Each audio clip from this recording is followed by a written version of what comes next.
నమస్కారం ఘంటారావానికి స్వాగతం. ముందుగా ప్రధానాంశాలు. అమీర్పేట బస్తీల్లో ముంపు కష్టాలకు ముగింపు పలికేలా కార్యాచరణ, సమస్య పరిష్కరిస్తామని కాలనీవాసులకు హామీ ఇచ్చిన సీఎం. కాళేశ్వరం కుంగటానికి బీఆర్ఎస్ అవినీతే కారణమన్న మంత్రులు, నిజాలు వెల్లడిస్తే న్యాయ వ్యవస్థని కించపరుస్తున్నారని ధ్వజం.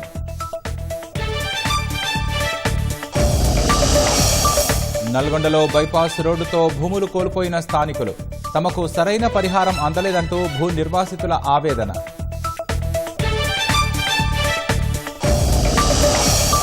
రాహుల్ గాంధీకి కర్ణాటక ఎన్నికల ప్రధానాధికారి నోటీసులు, ఒక మహిళ 2 సార్లు ఓటు వేశారన్న ఆరోపణలపై వివరణ కోరిన ఈసీ. గాజాపై ఇజ్రాయెల్ వైఖరిని తప్పుపట్టిన ఐరాస భద్రతా మండలి, స్వాధీనం చేసుకునే నిర్ణయాన్ని పునఃసమీక్షించాలని విజ్ఞప్తి.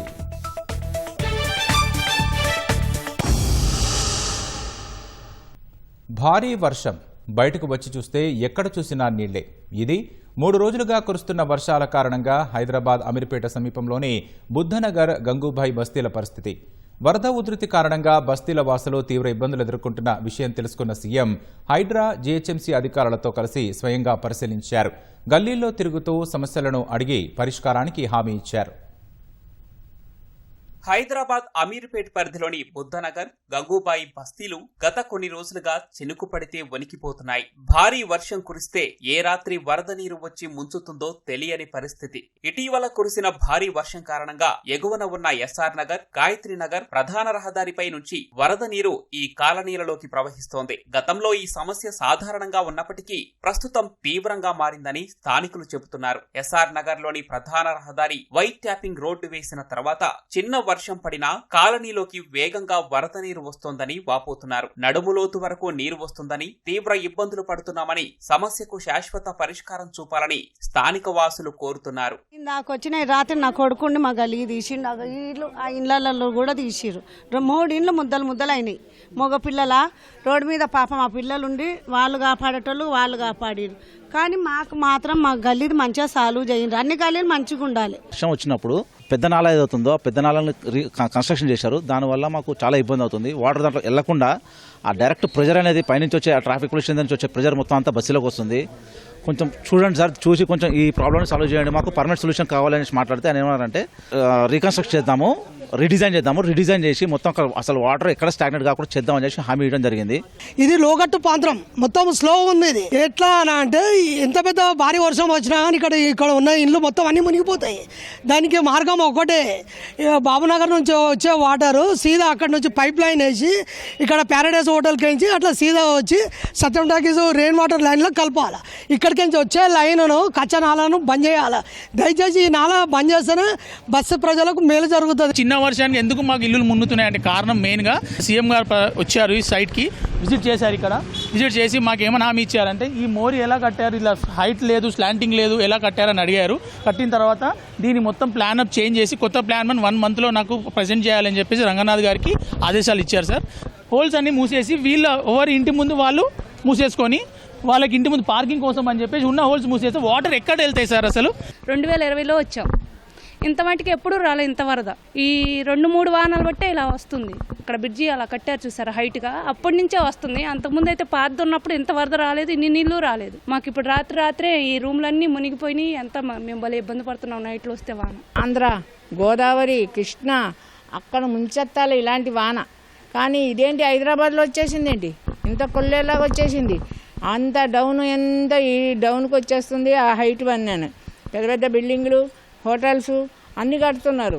పేదవాళ్ళేమో చాలా బాధపడుతున్నారు సార్. ఈ నీళ్ళు ఇలా నించొని ఉంటే ఎవరు తుడుస్తారు, ఎవరు ఇది చేస్తారు? బీమాలు వస్తాయి, అనారోగ్యాలు వస్తాయి, అన్ని బాధలు మేము అనుభవించాలి. ఇక్కడ బస్తీవాసులు వరద నీటిలో చిక్కుకొని ఇబ్బందులు పడుతూ ఉండటంతో స్థానిక కార్పొరేటర్ సరళ హైడ్రా అధికారులకు ఫిర్యాదు చేశారు. సమస్య తీవ్రతను తెలుసుకునేందుకు సీఎం రేవంత్ రెడ్డి స్వయంగా వచ్చి పరిశీలించారు. అమీర్పేట్, బుద్ధనగర్, మైత్రివనం, బల్కంపేట ప్రాంతాల్లో హైడ్రా కమిషనర్ రంగనాథ్ ఇతర అధికారులతో కలిసి పర్యటించారు. బుద్ధనగర్ లో వరద నీటి డ్రైన్ సిస్టమ్ ను పరిశీలించి అధికారులకు తగిన సూచనలు చేశారు. కాలనీ రోడ్డు కంటే డ్రైనేజీ కాలువ ఎక్కువ ఎత్తులో ఉండటంతో ఇరుకుగా మారి వరద తీవ్రత పెరుగుతోందని గమనించి తగిన చర్యలు చేపట్టాలని ఆదేశించారు. కాలనీకి పక్కనే గంగూబాయి బస్తీ కుంటను సైతం పరిశీలించారు. ఆ ప్రాంతాన్ని కొంతమంది పూర్తి చేసి పార్కింగ్ కోసం వినియోగిస్తున్నారని స్థానికులు ఫిర్యాదు చేశారు. ఆ ప్రాంతంలో ప్రత్యేక ట్రంక్ లైన్ ఏర్పాటు చేసి వరద సమస్యకు శాశ్వత పరిష్కారం చూపాలని, అందుకు వెంటనే ప్రణాళికలు సిద్ధం చేయాలని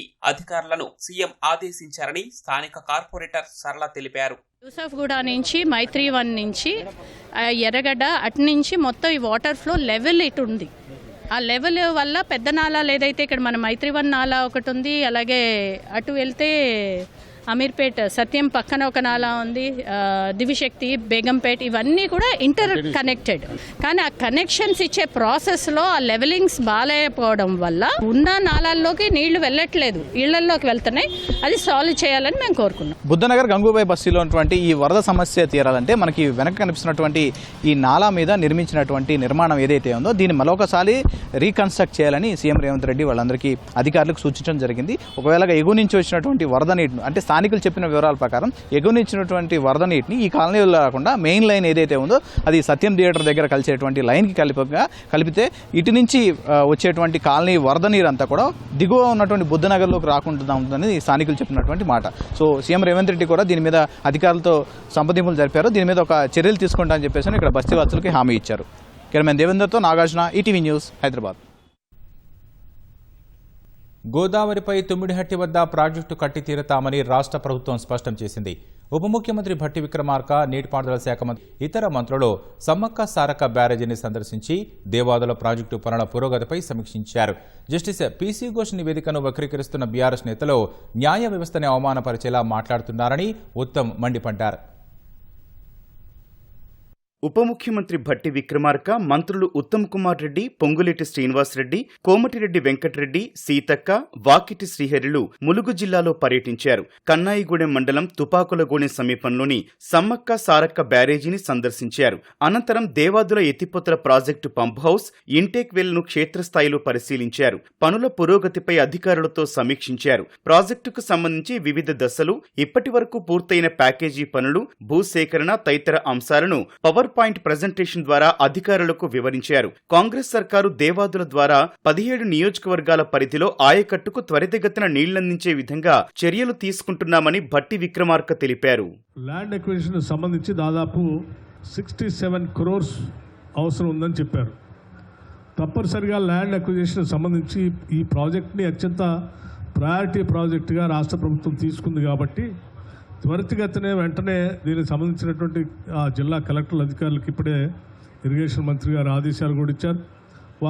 వారు వెంటనే దీనికి సంబంధించిన సమాచారం పంపించిన వెంటనే ఇమీడియట్గా ఈ ల్యాండ్ అక్విజిషన్ సంబంధించిన డబ్బులు రిలీజ్ చేయడం కోసం రాష్ట్ర ప్రభుత్వం ప్రయత్నం చేస్తుంది.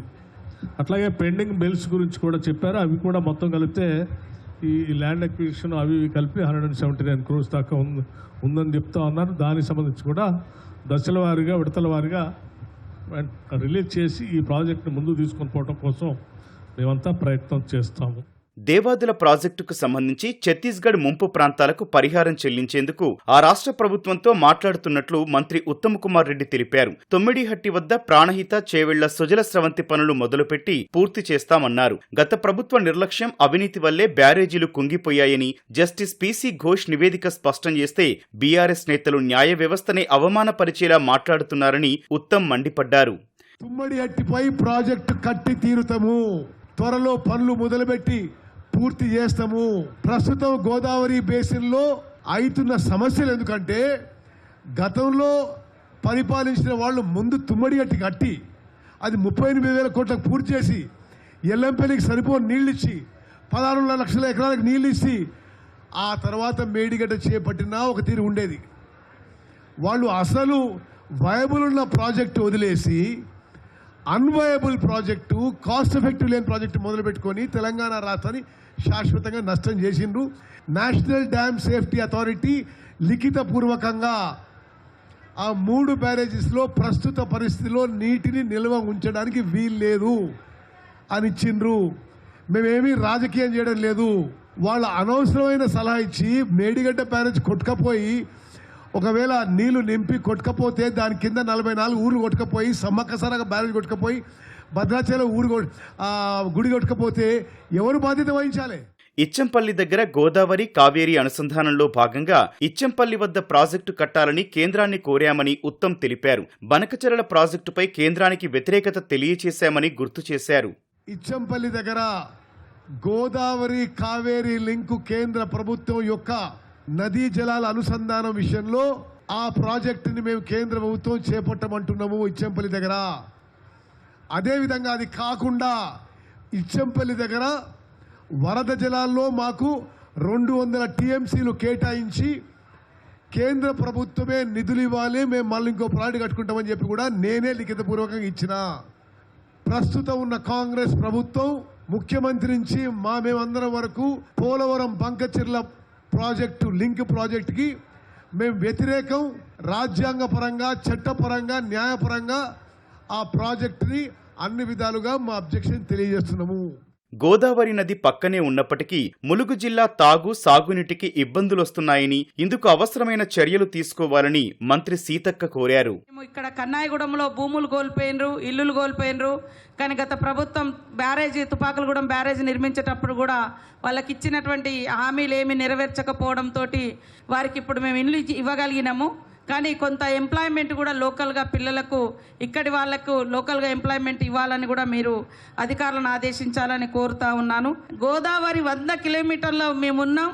గోదావరి వస్తే ఉధృతానికి మునిగిపోయే ఊర్లు మాయి, కానీ నీళ్ళు వచ్చే కాడికి ఇబ్బంది అవుతుంది. కాబట్టి మీరు కూడా ఫైనాన్స్ నుంచి మాకు క్లియరెన్స్ ఇవ్వండి. ఎంపీ బలరాం నాయక్, ఎమ్మెల్యేలు కడియం శ్రీహరి, దొంతి మాధవరెడ్డి, కేఆర్ నాగరాజు, మురళీ నాయక్, గండ్ర సత్యనారాయణరావు దేవాదుల ప్రాజెక్టు పూర్తి చేయాల్సిన ఆవశ్యకతను వివరించారు. తమ నియోజకవర్గాల పరిధిలోని ఆయకట్టు విస్తీర్ణం, సాగునీటి ఇబ్బందులను మంత్రుల దృష్టికి తీసుకొచ్చారు.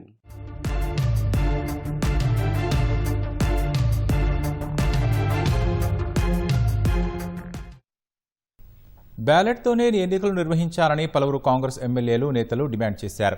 నాడు ప్రజాభిప్రాయం మేరకు బ్యాలెట్ పేపర్ నుంచి ఈవీఎం వచ్చిందని ప్రజలు మళ్లీ కోరుకుంటే బ్యాలెట్ పేపర్తోనే ఎన్నికలు నిర్వహించాలని మాజీ మంత్రి జానారెడ్డి అన్నారు. గుంటూరులో మాజీ ఎంపీ యలమంచిలి శివాజీని మర్యాదపూర్వకంగా కలిసి ఆయన యోగక్షేమాలు అడిగి తెలుసుకున్నారు.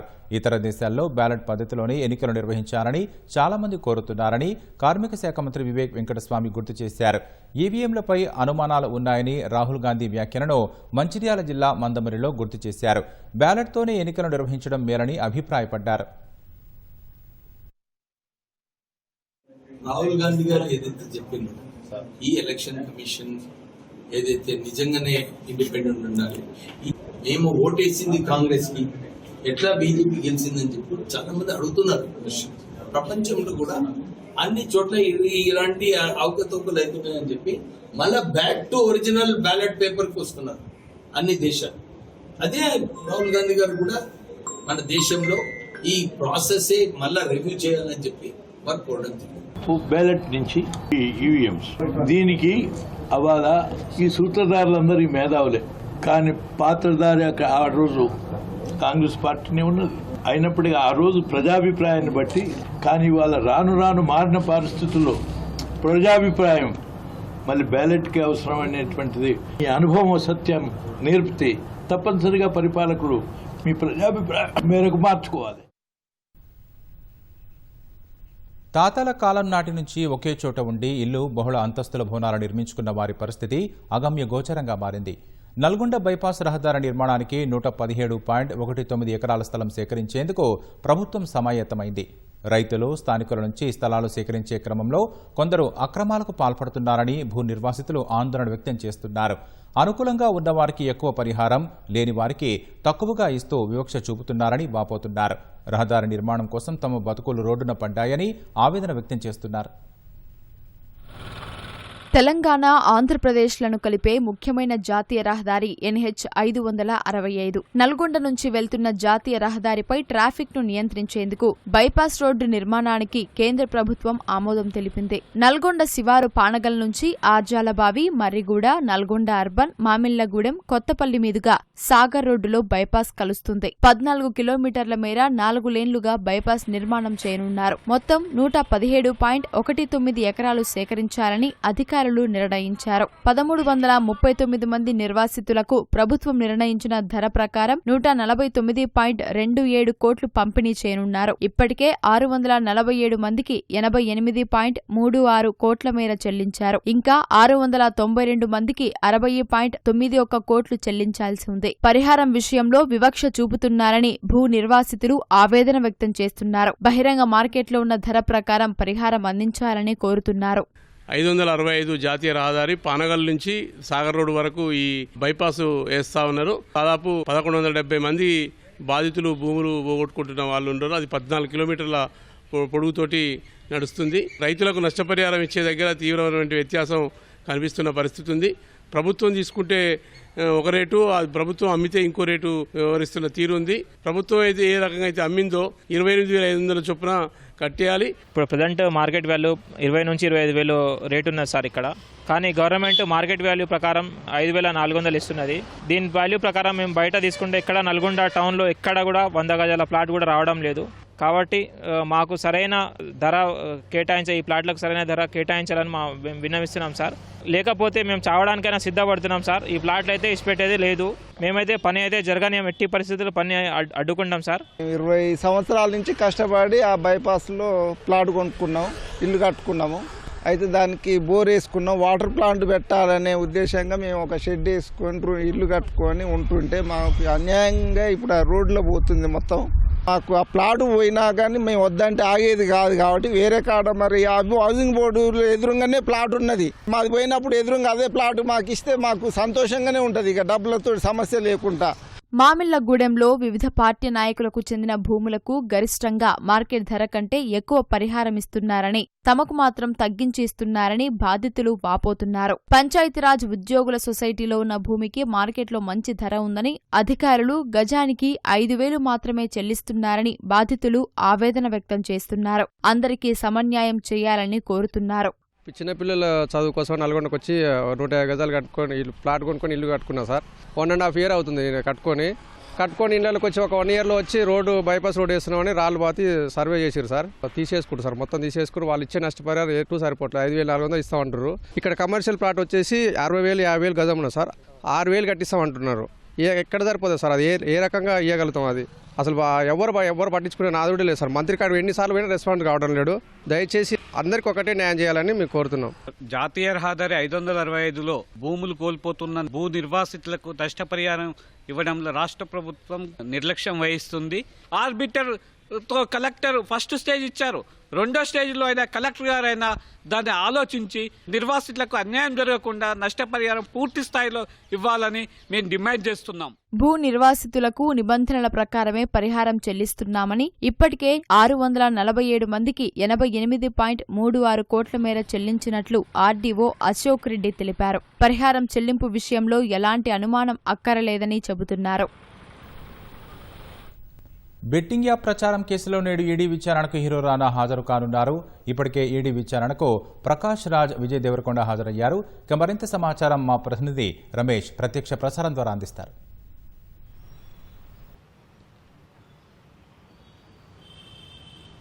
బెట్టింగ్ యాప్ ప్రచారం కేసులో ఈడీ అధికారుల దర్యాప్తు కొనసాగుతుంది. ఇప్పటికే ఈ కేసులో 2 సినీ ప్రముఖులను ఈడీ అధికారులు విచారించడం జరిగింది. వారిని ఒక్కొక్కరిని కూడా దాదాపు 6 గంటల పాటు కూడా ఈడీ అధికారులు అయితే విచారించడం జరిగింది. ఈ బెట్టింగ్ యాప్ ప్రచారం సంబంధంలో వీరు తీసుకున్న నగదు కానీ తర్వాత వీరికి సంబంధించిన లావాదేవీలపైన కూడా ప్రధానంగా మనీ లాండరింగ్ జరిగిందని ఒక ఈడీ అధికారులు భావిస్తున్న నేపథ్యంలో ఈడీ అధికారులు కేసు నమోదు చేసి కూడా మొత్తం 29 మంది సినీ ప్రముఖులతో పాటు యూట్యూబ్ ఇన్ఫ్లుయెన్సర్ కూడా నోటీసులు జారీ చేసి వారిని అయితే ఒక్కొక్కరిని వారి వివరాలు కూడా సేకరించి తర్వాత ఈ యాప్ ప్రచారం సంబంధించి ఏ విధంగా ప్రచారం చేయడం జరిగింది, ఎక్కడ లావాదేవీలకు సంబంధించి ఏ విధంగా తీసుకున్నారో దాని మీద కూడా ప్రత్యేకంగా అధికారులు కూడా దృష్టి పెట్టి తర్వాత వాటి నుంచి వివరాలు అయితే సేకరించడం తెలుస్తుంది. అయితే ఈ రోజు ప్రధానంగా సినీ నటుడు దగ్గుపాటి రానా ఈ రోజు అయితే విచారణకు హాజరు కానున్నారు. ఇప్పటికే అతనికి గతంలో నోటీసులు ఈడీ అధికారులు జారీ చేసినప్పటికీ తను సినిమా షెడ్యూల్ బిజీ ఉన్న నేపథ్యంలో తను రాలేకపోతున్నారు. ఉన్నారు. మరొక నోటీసులు అంటే మరొక డేట్ ఇవ్వాలని చెప్పి కూడా అధికారులను కోరిన నేపథ్యంలో ఈరోజు ఈడీ అధికారులు అతన్ని విచారణకు హాజరు కావాలని చెప్పి కూడా మరొకసారి అతనికి నోటీసులు జారీ చేయడంతో కూడా ఈరోజు విచారణకు వచ్చే అవకాశాలు అయితే ఉన్నాయి. మరి కాసేపట్లో కూడా అతన్ని అయితే విచారణకు వచ్చే అవకాశం ఉంది. అయితే ఇప్పటికే ఈ బెట్టింగ్ యాప్ల పైన కూడా ఇటు హైదరాబాద్ తర్వాత సైబరాబాద్ పోలీస్ కమిషనరేట్లో పలు కేసులు అయితే నమోదు కావడం జరిగింది. దాంట్లో అనేక మంది కూడా ఎవరైతే బాధితులు సంబంధించి కూడా ఆన్లైన్ బెట్టింగ్ ప్రమోట్ చేయడం, తర్వాత సినీ ప్రముఖులు ప్రమోట్ చేయడంతో కూడా దాంట్లో వారి నగదు పెట్టి తర్వాత దాదాపు కొంతమంది ఆత్మహత్య ఆర్థిక సంబంధించి కూడా పూర్తిగా మోసపోవడం, తర్వాత పూర్తిగా ఇబ్బందులు గురి కావడంతో కూడా కొంతమంది ఆత్మహత్య చేసుకోవడంతో కూడా ఇటు రాష్ట్ర ప్రభుత్వం కూడా దీనిపైన కూడా ప్రత్యేకంగా సిట్టు ఏర్పాటు చేసి తర్వాత అధికారులతో కూడా దర్యాప్తు అయితే చేయడం జరిగింది. కానీ ఇప్పటికే ఈడీ కూడా దీనిలోకి ఎంటర్ అయ్యి తర్వాత దర్యాప్తులో భాగంగా అసలు మనీ లాండరింగ్ పాల్పడినట్లు ఒక అనుమానంగా ఈడీ అధికారులు భావిస్తున్నారు. కాబట్టి పూర్తి స్థాయిలో విచారించిన తర్వాత ఈ కేసుకు సంబంధించి కూడా మరిన్ని వివరాలు కూడా తెలుస్తాయని చెప్పి కూడా అధికారులు అయితే భావిస్తున్నారు. ఇప్పటివరకు ఇద్దరిని సినీ ప్రముఖులు ఇటు ప్రకాష్ రాజు కానీ తర్వాత విజయ్ దేవరకొండకు సంబంధించి కూడా ఇద్దరిని కూడా విచారించడం జరిగింది. ఈరోజు మరి దగ్గుపాటి రానను తర్వాత ఈ నెల 17వ తేదీన సినీ నటి మంచు లక్ష్మిని కూడా విచారించే అవకాశం ఉంది. కాబట్టి అందరినీ కూడా ఇప్పటికే నోటీసులు ఇచ్చిన ఎవరెవరైతే ఉన్నారో వాళ్ళందరూ కూడా వారికి కేటాయించిన తేదీల ప్రకారం విచారణకు వచ్చే అవకాశం ఉంది. మొత్తం 29 మందికి కూడా ఈడీ అధికారులు నోటీసులు ఇచ్చారు. కాబట్టి అందరినీ కూడా విచారించిన తర్వాత వారి నుంచి సేకరించిన తర్వాత ఈ కేసుకు సంబంధించి కూడా ఈడీ అధికారులు కూడా ముందుకు వెళ్లే అవకాశం ఉంది. ఇప్పటివరకు ఆన్లైన్ బెట్టింగ్ ప్రచారం సంబంధించి వారు జరిపిన ఎక్కడైతే లావాదేవీలు కానీ వారు తీసుకున్న నగదు ఎక్కడైతే ఉందో వాటిని ఐటీ రిటర్న్స్ చేశారా లేదా దానిపైన కూడా ప్రత్యేకంగా దృష్టి పెట్టి తర్వాత వాటిపైన కూడా వివరాలు అయితే సేకరించిన తర్వాత ఈ కేసులో దర్యాప్తు కూడా ఈడీ అధికారులు అయితే ముమ్మరం చేసే అవకాశాలు అయితే కనబడుతున్నాయి. Vote studio.